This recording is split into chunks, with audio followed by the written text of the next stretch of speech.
Example వాళ్ళు వచ్చే సరుకుల్ని లేదంటే వచ్చే ఇన్కమ్ ని వాళ్ళైతే ఆపుకొని అయితే పోరు కదా. పోరు అవును. మనోళ్ళలో చైతన్యం తీసుకురావాలా, మీరు వాళ్ళని తీసుకురావాలా? మనలోనే చైతన్యం తీసుకురావడం కోసమే కదా. ఇప్పుడు తెలంగాణ ఆంధ్ర ఉద్యమం జరిగింది, చైతన్యం వచ్చినాకనే కదా తెలంగాణ అంత కావాలని ప్రజలందరూ ఏకమైంది, జేఏసీ ఏర్పడి ఉద్యమంలో భాగమైంది. ఎస్, ఇప్పుడు నువ్వు తెలుగు వాళ్ళ దగ్గర ఉంటావా, మార్వాడాల దగ్గర ఉంటావా? నిన్నే అడుగుతున్నా, చెప్పు, నీలో చైతన్యం వచ్చిందా రాలేదా? చైతన్యం వచ్చిందంటే వాళ్ళని గో బ్యాక్ అనేంత కాదు. గో బ్యాక్ అనకు,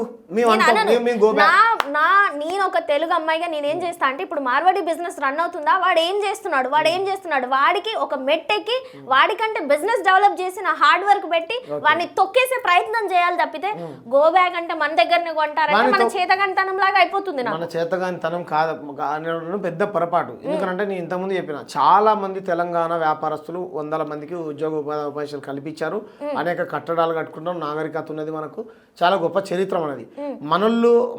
మనల్లో చేతగా అనుకుంటున్నారు కదా.